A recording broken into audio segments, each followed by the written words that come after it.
Hi everyone, welcome back to new video. आज की video में डिस्कस करेंगे हम हिमाचल प्रदेश के करंट अफेयर मई 2024 के 1 से 16 के करंट अफेयर हम पहले ही डिस्कस कर चुके हैं। आज हम 16 से 31 मई के करंट अफेयर्स को डिस्कस करेंगे। इस बार इस महीने में हमने 2 ही वीडियोस करंट अफेयर की बनाई है, बिकॉज मैं आपको पहले भी बता चुकी हूँ कि इलेक्शन के कारण आजकल न्यूज़ इलेक्शन के बारे में ही ज़्यादा आ रही है, जो हमारे किसी काम की नहीं है। जस्ट कि अगर आपको मतलब थोड़े से काम की तो है, पता होना चाहिए क्या क्या चल रहा है हमारे स्टेट में, लेकिन एग्ज़ाम के पॉइंट ऑफ व्यू से तो ज़्यादा काम की नहीं है, इसलिए हम उन्हें यहाँ पे डिस्कस नहीं करते हैं। लेकिन कुछ एक जो काम की चीज़ें हैं वो आज की वीडियो में डिस्कस करेंगे।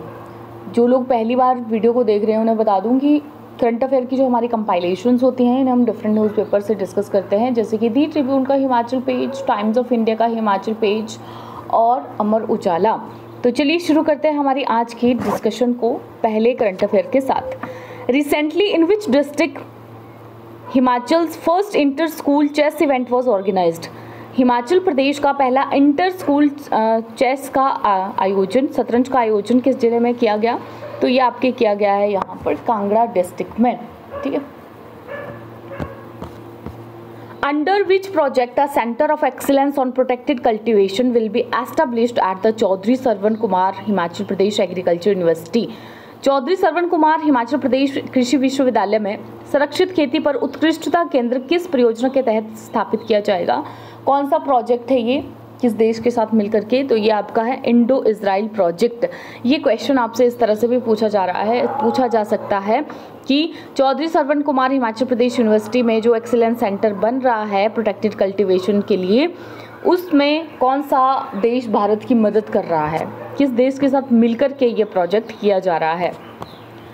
एक भारत श्रेष्ठ भारत वॉज लॉन्च्ड ऑन। एक भारत श्रेष्ठ भारत को कब लॉन्च किया गया था? तो इसे आपका लॉन्च किया गया था 2015 में।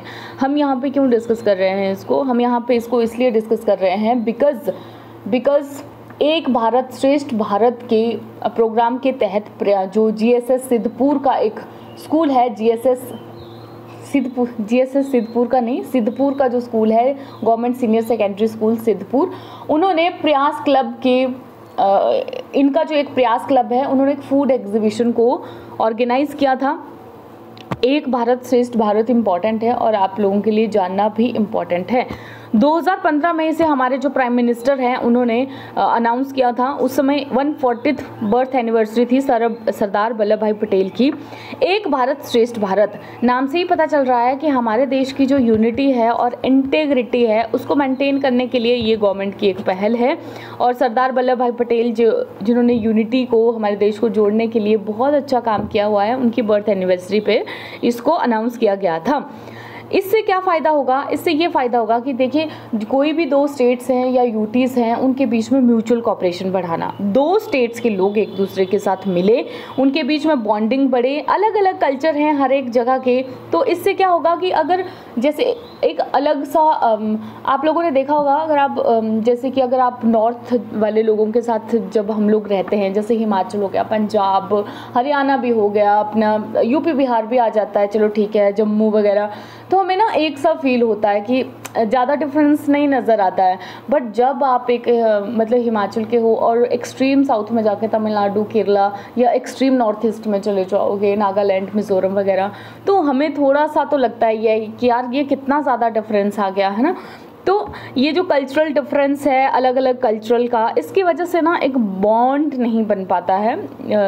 तो एक भारत श्रेष्ठ भारत एक पहल है ताकि 2 देशों के या किसी भी 2 यूटीज़ के लोग एक दूसरे के कल्चर को जाने, समझें और एक स्ट्रॉन्गर बॉन्ड उनके बीच में बने, म्यूचुअल अंडरस्टैंडिंग उनके बीच में बने। तो इसके लिए क्या इनिशिएटिव लिया जाता है? अब एक भारत श्रेष्ठ भारत के तहत हिमाचल प्रदेश का जो पार्टनर है ना वो केरला है। आप लोगों ने बहुत दिन पहले एक न्यूज़ में भी एक बच्ची थी ना, वो पहाड़ी गाना गा रही थी, केरला की एक बच्ची।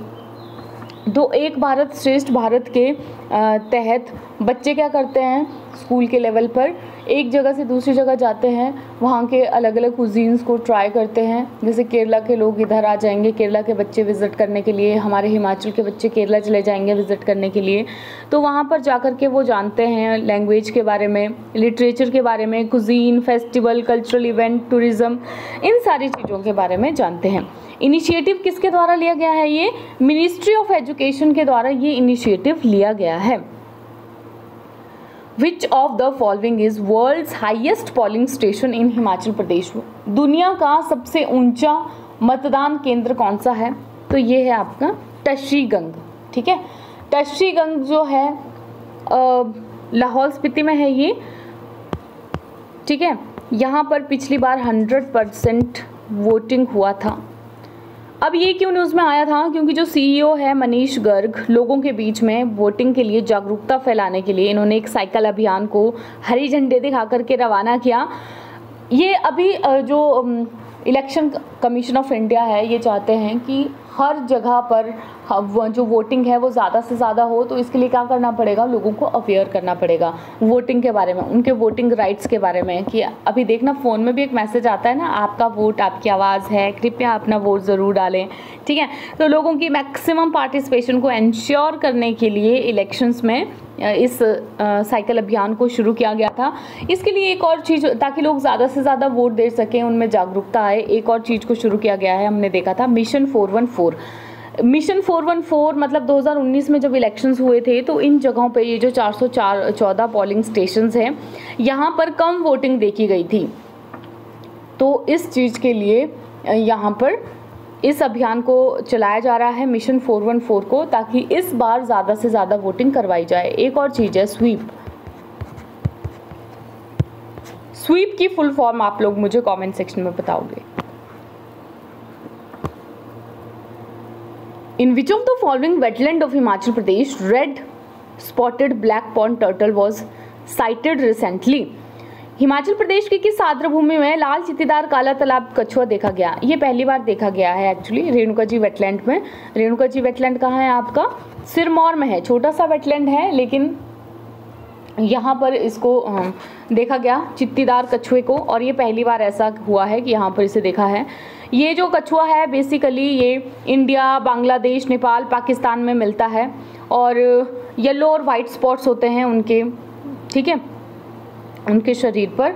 अगर हम वाइल्ड लाइफ प्रोटेक्शन एक्ट 1972 की बात करें तो ये शेड्यूल 1 के अंदर प्रोटेक्टेड है, साइट्स के अपेंडिक्स 1 में लिस्टेड है ये, और मतलब जो हंटर्स होते हैं उनके ज़्यादा रडार में आता है, क्योंकि जो इलीगल वाइल्ड लाइफ ट्रेड होता है, अवैध वन्य जीव व्यापार जो होता है, उनका उच्च मूल्य यहाँ पर मिलता है। अदर टर्टल स्पीशीज जो यहाँ पर मिलती है रेणुका जी वेटलैंड में वो है Indian soft shell turtle, vulnerable Indian roofed turtle, black turtle, Indian flap shell turtle. Himachal Pradesh में कितने वेटलैंड हैं? टोटल जो वेटलैंड्स है ना वो आप मुझे नीचे बताओगे। देखना ये जो लिस्ट है ना अपडेट हुई है, पहले ये कुछ और था नंबर और अभी ये लिस्ट अपडेट हुई है। हमने करंट अफेयर्स में वैसे डिस्कस किया है, जो लोग रेगुलरली फॉलो करते हैं उनको ये पता ही होगा कि कितने वेटलैंड्स हैं टोटल हिमाचल प्रदेश में। प्लीज़ मुझे कमेंट में बताएं। Lambadug hydro power project is located in which of the following district? Lambadug hydro power project जो है वो हिमाचल के किस जिले में स्थित है? तो ये आपका स्थित है कांगड़ा जिले में। अभी ये क्यों न्यूज़ में था लंबाडग हाइड्रो पावर प्रोजेक्ट? क्योंकि इसमें ना एक पेनस्टॉक बर्स्ट हो गया, ठीक है, जिसकी वजह से इसका जो नियर बाय विलेज है, मुल्तान विलेज है, वहाँ पर पानी ही पानी हो गया था। तो अभी इसलिए ये न्यूज़ में आया हुआ था। बिकॉज पेनस्टॉक होता क्या है? पेनस्टॉक एक्चुअली एक पाइपों का सेट होता है जो हेड रेस टनल से टरबाइनों तक उच्च प्रेशर पर, उच्च दबाव पर, यानी कि हाई प्रेशर पर पानी को ले जाता है। अभी वही फट गया पाइपों का सेट, जिसकी वजह से पानी ही पानी वहाँ पर हो गया। आपके लिए इम्पॉर्टेंट ये भी है कि ये जो लंबाडग हाइड्रो पावर प्रोजेक्ट है इसकी क्षमता कितनी है, इसकी कैपेसिटी कितनी है? 25 मेगावाट इसकी कैपेसिटी है। मुल्तान विलेज हाई रिस्क पर है, और ये जो मंडी डिस्ट्रिक्ट है ना उसका यहाँ पर बरोट वैली है, उसको मंडी डिस्ट्रिक्ट का जो बरोट वैली है उसके साथ मिलता है। ये मतलब बॉर्डर को शेयर करता है, बरोट के साथ मुल्तान गांव अपने बॉर्डर को शेयर करता है। 2009 में इसे KU हाइड्रो पार्क को दिया गया था, उसके बाद लेकिन मेगा इंजीनियरिंग इंफ्रास्ट्रक्चर लिमिटेड ने इसे ले लिया था। 2007 में इसकी एस्टिमेटेड कॉस्ट लगभग 149 करोड़ रुपए थी। Who among the following will be conferred the prestigious UN Military Gender Advocate of the Year Award in 2023? हम इसे यहाँ पे क्यों डिस्कस कर रहे हैं? एक्चुअली मैंने वैसे इंटरनेशनल करंट अफेयर इस वीडियो में अभी इंक्लूड नहीं किए हुए हैं आज की इस वीडियो में, लेकिन ये वाला जो करंट अफेयर है हिमाचल से ही रिलेटेड है। इनकी जो मेजर राधिका सेन है जिनको ये अवार्ड दिया जाएगा वो हिमाचल से बिलोंग करती हैं, ठीक है। इनको कौन सा अवार्ड मिला? UN military gender advocate of the year award in 2023। क्यों दिया गया इनको? क्योंकि जो जेंडर सेंसिटिव प्रोजेक्ट्स होते हैं UN पीस कीपिंग ऑपरेशन के, UN का एक पीस कीपिंग यानी शांति रखने के लिए एक ऑपरेशन है मोनिस्को, उसके जेंडर सेंसिटिव प्रोजेक्ट्स होते हैं, उनमें इनकी एक उत्कृष्ट सेवा के लिए और सक्रिय भागीदारी के लिए इनको ये अवार्ड दिया जा रहा है। एंटोनियो गुटेरेस जो सेक्रेटरी जनरल है UN की, वो इनको ये अवार्ड देंगी और ये बताने के लिए, मतलब इस तरह के ये बताने के लिए कि UN के जो भी शांति और बराबरी को स्थापित करने के जितने भी गोल्स हैं उनमें मेजर राधिका सेन कितनी ज़्यादा इम्पॉर्टेंट है, उनको ये रिकग्नाइज करने के लिए, ये रिकग्निशन देने के लिए कि वो कितनी ज़्यादा इम्पॉर्टेंट है, ये अवार्ड उन्हें दिया जाएगा, ठीक है। ये जो मोनिस्को प्रोग्राम है UN सिक्योरिटी काउंसिल ने इसे क्रिएट किया था, कब? 2010 में, ठीक। किस लिए किया गया? अभी मैंने जैसे आप लोगों को बताया कि ये जो मोनिस्को है इसको पीस को स्थापित करने के लिए किया था, शांति को स्थापित करने के लिए किया था, कि जब भी कहीं पर वायलेंस वगैरह हो रही है वहाँ से लोगों को सेफ किया जाए, जैसे कि इस तरह के एरियाज़ हैं नॉर्थ किवू जहाँ पे कॉन्फ्लिक्ट्स होते रहते हैं, उन तरह के एरिया से लोगों को बाहर निकालने के लिए। और वीमेन एम्पावरमेंट के लिए भी इन्होंने काम किया। जो ये मेजर राधिका सेन है, ये लोगों को मतलब जो बच्चे वगैरह हैं ना उनको इंग्लिश की क्लासेस वगैरह भी लेती थी। अच्छा काम इन्होंने किया हुआ है, इसमें हिमाचल से बिलोंग करती हैं ये। अब यहाँ पर हिमाचल करंट जीके के कुछ क्वेश्चंस हैं। हिमाचल करंट जीके का मतलब है कि भाई पिछले 10 सालों में जो भी चीज़ें हिमाचल प्रदेश में हुई हैं उससे रिलेटेड कुछ क्वेश्चंस हैं। इनके हम ज़्यादा डिटेल में आंसर्स डिस्कस नहीं करेंगे, जस्ट बिकॉज क्वेश्चंस ही हैं। इस तरह के क्वेश्चंस अगर आप लोगों को और भी चाहिए तो मुझे कमेंट सेक्शन में ज़रूर बताना, क्योंकि आजकल अगर आप लोगों ने एग्ज़ाम्स देखे होंगे, अभी जो PGT वगैरह के भी एग्ज़ाम्स हो रहे हैं, तो इस तरह की चीज़ें ज़्यादा पूछी जा रही हैं जो कि थोड़ा पीछे, मतलब एक तो होता है हिमाचल का बिल्कुल ही पीछे चले जाना, जो पहले एक नॉर्मल जीके आता था, लेकिन अभी थोड़ा सा इन्होंने पैटर्न को चेंज किया हुआ है। जो 10-12 सालों में चीज़ें हुई हैं उनको भी ज़्यादा पूछा जा रहा है। तो फिर आप लोग मुझे बताना, अगर आप लोगों को ऐसी कोई सेपरेट वीडियो चाहिए जिनमें इस तरह के क्वेश्चंस डिस्कस किए हों तो मैं आप लोगों के लिए कोशिश करूँगी कि मैं उस वीडियो को लेकर आऊँ। तो चलिए कुछ क्वेश्चंस को डिस्कस करते हैं। GST कब पास किया गया था हिमाचल प्रदेश विधानसभा में? तो GST को पास किया गया था मई 2017 में।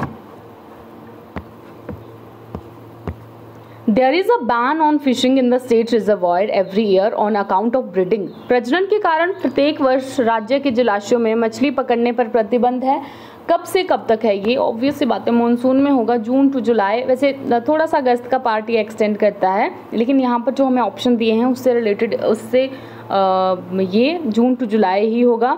अगस्त का थोड़ा सा पार्ट जैसे 15 अगस्त तक है ना, तो जून टू जुलाई इसका आंसर होगा जब फिशिंग के ऊपर बैन किया जाता है। PGI satellite centre is being set up in which of the following district? कहाँ पर स्थापित किया जा रहा है PGI का सैटेलाइट सेंटर? तो ये आपका ऊना में किया जा रहा है। करंट अफेयर में हमने इसे बहुत बार डिस्कस किया हुआ है और अभी तो यहाँ पे OPD वगैरह भी शुरू हो गई है। Sattadhar where idol of Shaitinag was installed is located in which district? Shaitinag की जो मूर्ति है जहाँ पर रिसेंटली इंस्टॉल की गई है, सत्ताधार कहाँ पर है वो? तो ये मंडी डिस्ट्रिक्ट में है आपके। Satyanand Stokes centre of excellence of fruits is located eight? Satyanand Stokes centre of excellence fruits कहाँ पर लोकेटेड है? तो ये आपका लोकेटेड है कोट शिलारू में। Recently, Indian Oil Corporation Depot was foundation stone was laid at? Indian oil corporation depot का जो फाउंडेशन स्टोर है, आधारशिला, वो कहाँ पर रखी गई? तो ये आपकी ऊना में रखी गई है, पुलोवल Una. Sangam Parab is located in Lahaul Spiti at? Lahaul Spiti में जो संगम परब है वो कहाँ पर मनाया जाता है? तो ये मनाया जाता है आपका तांडी में। तांडी में कौन सी 2 रिवर्स मिलती हैं आपकी, एक चंद्रा हो गई और एक भागा हो गई।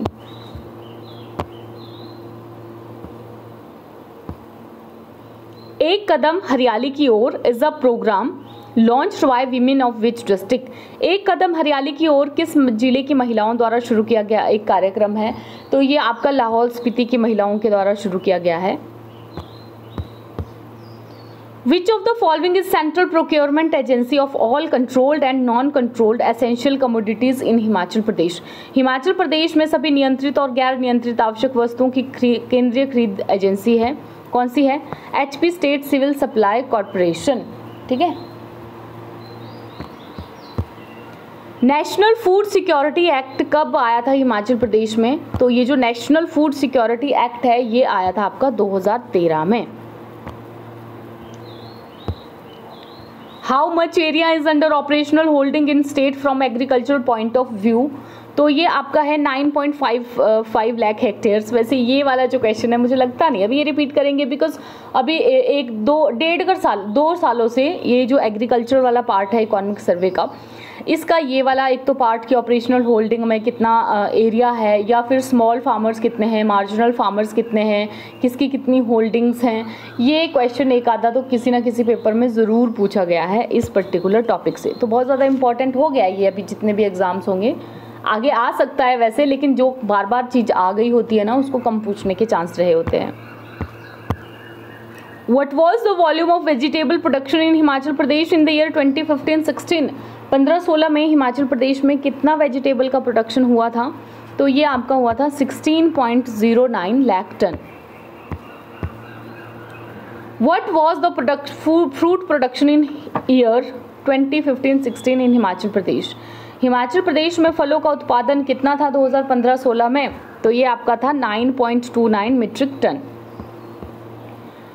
Which is the first district of the state who start Beti Bachao Beti Padhao? Beti Bachao Beti Padhao जो योजना है उसे किसने शुरू किया था, तो ये आपकी शुरू की गई थी यहाँ पर ऊना डिस्ट्रिक्ट में। बेटी पढ़ाओ बेटी बचाओ कब की गई थी ये, 2009 में। ये भी पूछा जाता है बहुत बार, बेटी बचाओ बेटी पढ़ाओ कब की गई थी, 2009 में। और 2009 में एक इम्पॉर्टेंट चेंज हिमाचल प्रदेश में एक और चीज़ आई थी, क्या आई थी, प्लास्टिक बैन हो गया था। ठीक है, प्लास्टिक बैन हमने किया था। What was the economic growth in Himachal Pradesh in the year 2015-16? 15-16 में जो इकोनॉमिक ग्रोथ थी ना वो कितनी रही थी। देखो ऐसे फिर ना कई लोग वो करते हैं, कमेंट करते हैं कि अभी तो पिछले वाले इकोनॉमिक सर्वे के भी क्वेश्चंस आ रहे हैं, तो क्या हम पिछले वाले इकोनॉमिक सर्वे पढ़ें? अरे इकोनॉमिक सर्वे पिछले वाले पढ़ने की ज़रूरत नहीं है, बस इस तरह से जो कोई बुक जिसमें करंट के इस तरह के क्वेश्चंस आपको दे रखे हों छांट के, उनको पढ़ लो। बिकॉज पिछले कितने इकोनॉमिक सर्वे पढ़ोगे 5-6 क्वेश्चंस के लिए, 4-5 इकोनॉमिक सर्वे पढ़ लोगे पीछे के, जहाँ पर इंपॉर्टेंट चीज़ें ये दे दी गई होती हैं कि कितनी इकोनॉमिक ग्रोथ थी, पर कैपिटा इनकम कितनी थी, एग्रीकल्चर सेक्टर का कितना योगदान रहा, फलाने का, इसमें थोड़े कुछ एक क्वेश्चंस दिए होते हैं जैसे 15-20 क्वेश्चंस, तो वो आप आराम से कर लो। फैक्ट कितना वेजिटेबल प्रोडक्शन रहा, ये सब चीज़ें कुछ ईयर्स की, तो 8.1% रहा था इनका इकोनॉमिक ग्रोथ। अब आप मुझे कमेंट में बताओगे कि 2023-24 का जो इकोनॉमिक सर्वे है उसके अकॉर्डिंग हमारा जो ग्रोथ है, इकोनॉमिक ग्रोथ है हिमाचल प्रदेश में, वो कितना एस्टिमेट किया गया है। Which of the following writers from Himachal Pradesh has been conferred with Subhadra Kumari award, Chauhan award for 2017? तो सुभद्रा कुमारी चौहान अवार्ड 2017 के लिए किस राइटर को दिया गया है, तो ये आपका दिया है कंचन शर्मा जी को। What is the position of Himachal Pradesh in terms of power? Power की टर्म्स में हिमाचल की क्या पोजीशन है? मीटिंग ओनली लोकल नीड्स, क्या ये सिर्फ लोकल नीड्स को पूरी करता है? Unable to meet local demand, local demand को भी पूरी नहीं कर पाता है। कांट से एनीथिंग, कुछ कह नहीं सकते हैं। Himachal is power surplus, Himachal power surplus है, तो सही आंसर इसका डी ऑप्शन आ जाएगा कि हिमाचल पावर सरप्लस है। हिमाचल में बिजली अच्छे से बनती है, तभी सस्ती भी है, 3 रुपये यूनिट तभी है वहाँ पर, बाहर तो 10-10 रुपये यूनिट है। Himachal Pradesh state forensic science laboratory is located at, Himachal Pradesh राज्य फॉरेंसिक विज्ञान प्रयोगशाला कहाँ पर स्थित है? तो ये आपकी जुंगा में स्थित है। जुंगा कहाँ है आपका? शिमला में है। ठीक है। Which district reported maximum cases of sexual assault in the year 2016-17? 16-17 में जो सेक्सुअल असॉल्ट के मैक्सिमम केसेस हैं वो कहाँ पर रिपोर्ट किए गए? तो ये आपके रिपोर्ट किए गए शिमला में। Pipal Jatra is a famous of the district, Pipal Jatra किस डिस्ट्रिक्ट का फेमस फेयर है? तो ये आपका कुल्लू का फेमस फेयर है पीपल जात्रा। अब मैं ये थोड़े दिन पहले हमने डिस्कस किया था, 3 डेज़ का ये फेयर होता है, इसको हम रायरी जांच भी कहते हैं। पहले होता था ना कि जो राजा महाराजा हैं वो स्पेशली इसको रखते थे, दूर दूर से देवता आते थे, लेकिन अभी यहाँ पे बहुत सारे देवता लोग नहीं आते हैं, सिर्फ एक देवता यहाँ पर आते हैं। पहले जो राजा लोग इसे कंडक्ट करते थे ना, तो जब भी इस मेले को कंडक्ट किया जाता था लोगों के दुख वगैरह भी वहाँ पे सुने जाते थे। रायरी जांच इसको तभी कहते हैं। और अभी जो इसका मतलब जैसे ये फेयर पहले होता था उस तरह से नहीं हो रहा है, ये आपने न्यूज़ में देखा होगा, इसका जो स्टैंडर्ड है वो थोड़ा सा गिर गया है। विच सोसाइटी कैन कॉज, ये क्वेश्चन ना यहाँ पे मिसप्रिंट हो गया बाबा, यहाँ पे ये टाइप ही गलत हो गया है क्वेश्चन। एक्चुअली ये क्वेश्चन जो है ये है कि वेदराम ठाकुर अवार्ड जो है वो कौन सा, वेदराम ठाकुर अवार्ड्स कौन सी सोसाइटी देती है? तो यहाँ पे होगा भुटिको वीवर्स कोऑपरेटिव सोसाइटी, भुटिको। थोड़ी सी यहाँ पर स्पेलिंग नहीं टाइपिंग मिस्टेक हो गई है, भुटिको। ठीक है, भुटिको वीवर्स कोऑपरेटिव सोसाइटी देती है वेदराम ठाकुर अवार्ड्स। और ये जिन्होंने भी हैंडलूम के एरिया में अच्छा काम किया होता है उन लोगों को ये अवार्ड्स दिए जाते हैं, हर साल ये दिए जाते हैं। अप्रैल में इनकी घोषणा हो गई थी, लेकिन आप लोगों को पता है कि इस बार इलेक्शंस हैं तो ये थोड़े से पोस्टपोन हो गए थे। वेदराम को हैंडलूम के लिए एक बहुत ही ये जाने माने चेहरे हैं। भुटिको जो इस स्तर पे पहुंचा हुआ है वो इन्हीं के एफर्ट्स की वजह से पहुंचा हुआ है, फला फुला है। GB Pant national institute of Himalayan environment and sustainable development is located eight, कहाँ पर लोकेटेड है ये? GB Pant national institute of Himalayan environment and sustainable development, तो ये लोकेटेड आपके मोहाल में। तो ये थे कुछ करंट अफेयर जो हमने आज डिस्कस किए। आई होप आप लोगों को ये वीडियो सही लगा होगा। कमेंट में अपना फीडबैक ज़रूर दें। जल्दी मिलेंगे एक नई और बेहतरीन वीडियो के साथ।